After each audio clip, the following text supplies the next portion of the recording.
Pero once na mag-oath kayo, naniniwala ko, impartial na kayo. Mahirap maniwala. Mahirap sa mga statements nyo tungkol sa Vice President. Mahirap maniwala na kayo'y magiging impartial. Di ko nilalahat. Ilan lang po sa inyo. But I recognize it's the same for us. Nahihirapan kayo maniwala na yung ilan sa amin na malapit sa Vice President, ako personally, malapit ako sa dating Pangulo, hindi po ako malapit sa Vice President.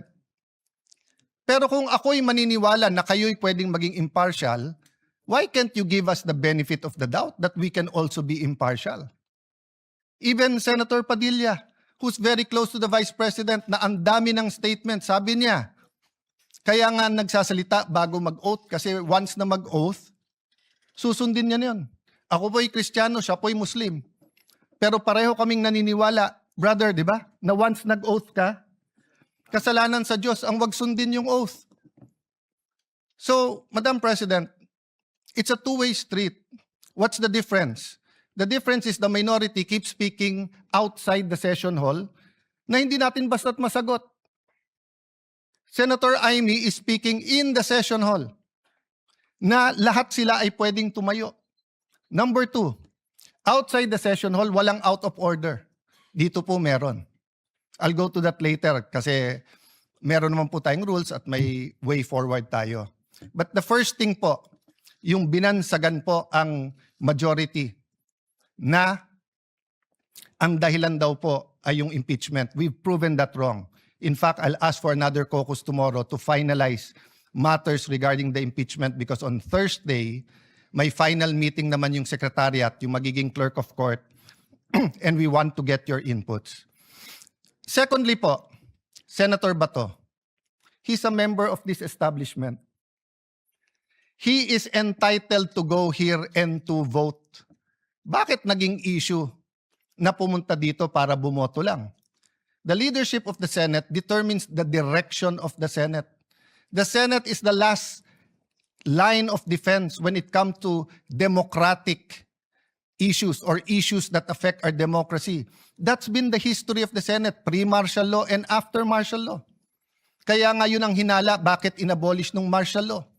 Because the independence of the Senate is very important. Yun po ang ginamit sa akin ni Senator Coco then Senator Tito Soto, who I respect. During Duterte's time, sabi nila, we have to have an independent Senate. Wag si Alan kasi masyadong malapit.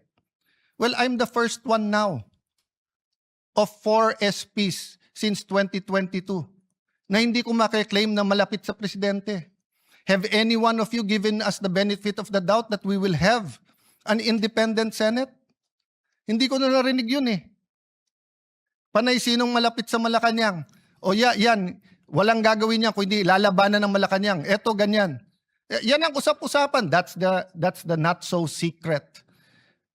Why can't we bind together minority majority and be an independent Senate? Not to confront the executive, to collaborate, but also as checks and balances. Last point po before I go to a way forward. Ba't ba nag-umpisa to at ba't ba nangyari yung May 13? Can you show the video kung anong ginawa sa ating empleyado? Madam President, can I have permission? This is a very short video. It's of public record.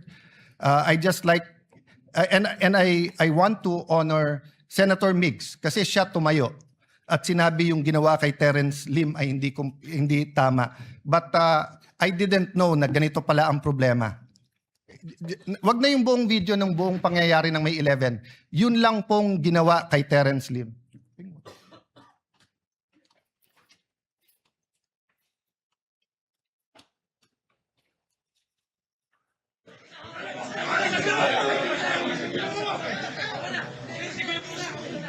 O before that, baksak na siya dyan eh.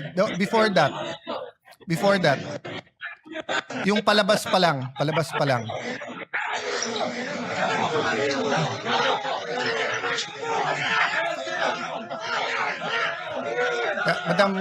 Madam Chair, may I ask, kahit na naghalo yung video, but yung palabas pa lang,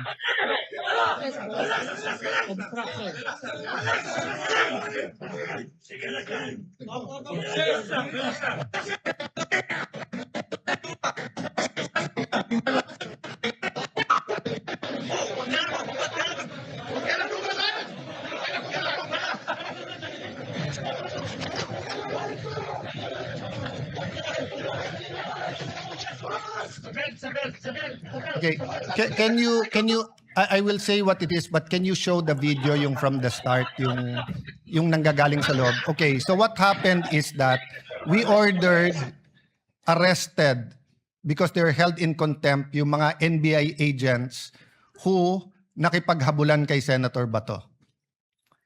When they were leaving the building, nagtutulakan, kinuha ng mga taga-NBI at ginulpe si Terence Lim. Just to clarify so that everyone knows, Terence Lim is Senate Security. Is Senate Osaa our Osaa. employee. Yes. At yung isang taga-Osaa naman ay hinarangan at tinabayhan ng isang taga-NBI.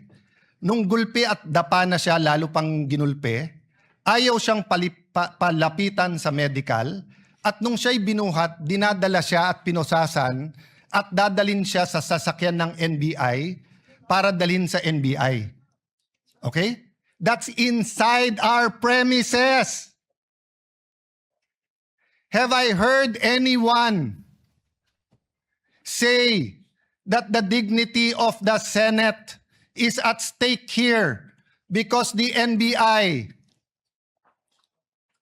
ay nanggulpe sa loob ng ating premises, ayaw sumunod sa order ng Senate President at tinatakot pa ang ibang Osaa at isasakay sa kotse at dadalhin sa NBI. Isa lang po sa minority ang narinig ko po. Si Mig Subiri, former Senate President.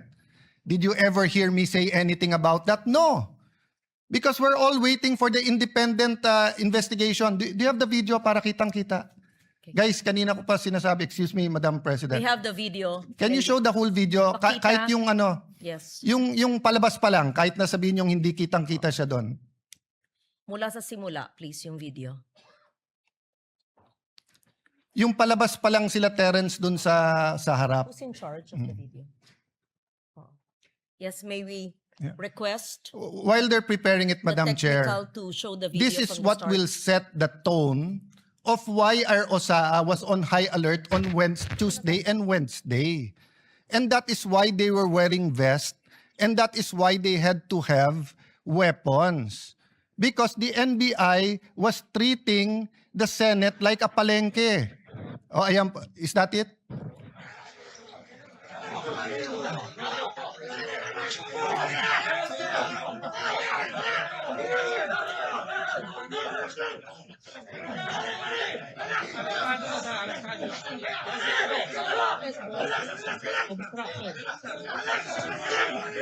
The person in white on the ground is Terence Lim, Osaa, And all or those Senate who are Security. holding them back are NBI. Yung NBI pa ang pumipigil. Ang pulis nakatingin lang. Yeah, continue the video.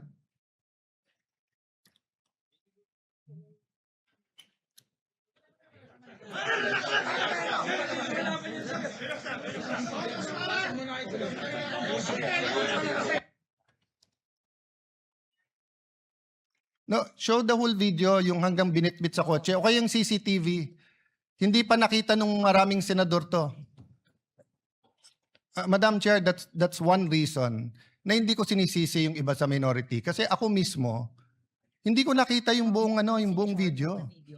That's why I have communicated to everyone, including to the NBI. Mag-inhibit sila, tapusin natin ng buong buo yung investigasyon para makita natin kahit yung yung CCTV muna. But the point is, Madam Chair, paglabas pa lang dinukot siya, ginulpe, ayaw palapitan sa medical. Isipin niyo po sa loob ng sarili nating remember, Madam President, this is not a department. We're not the DOJ, the DOLE, DSWD. We are a branch of government. The Constitution says we are a co-equal branch. Ang Osaa ba pwedeng manggulpe sa loob ng Malacanang? Ang Osaa ba pwedeng manggulpe sa loob ng Supreme Court? Oh, pero ba narinig ko yung dignity natin, New-York? Yung ating dignity ay giniba dahil sa NBI? Wala po eh. Si Alang Cayetano pa rin ang pinagbibintangan nyo. Bakit? Ako ba nang gulpi dyan? Hindi po ako ang pumayag. If you see the video, more than 20 agents of the NBI were allowed in on May 11. And we already napagtagpi-tagpi. The Osaa then and the SecGen were meeting. They even inspected the helipad and all parts kung saan pwesto yung mga NBI. So again, at this point, I'm not making a conclusion. At this point, I'm not pointing fingers. So let me move to the last point. Moving on, moving forward. Do you have the video ba? Pinakita nyo na kanina yung CCTV. O yan, palabas pa lang. O yan.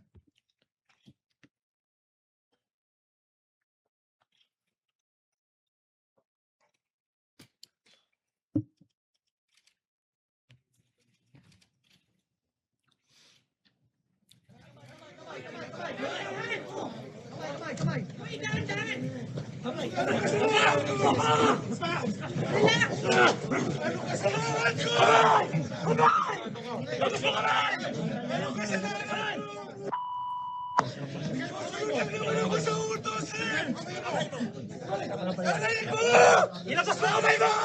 Labas! Narinig ko! Narinig ko, hindi ako makahinga! Ilabas mo kasi kamay mo! Binubugbog si Terence Lim na OSA Senate employee. Binubugbog ng NBI sa loob ng Senate premises. At nung binugbog na, ayaw pandalin sa medical. Ayan, nakatayo na. Oh. Footage ng GMA yan. May footage din na. Dinadala sa kotse ng NBI. Pwede ba yung USAA na kunin ang taga-PSG at isakay ng sasakyan ng Senate at kunin sa Malacanang?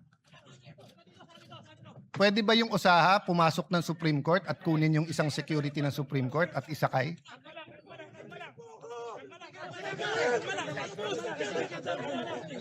Yan, pinusasan, isasakay sa sasakyan ng NBI.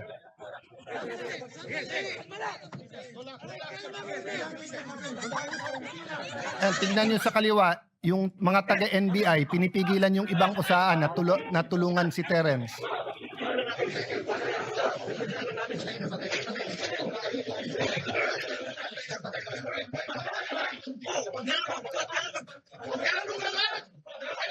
Pinagtulungan ang isang Senate Security OSA Terence Lim ng mga taong allegedly, I'm not sure who they are, within Senate premises na nambugbog.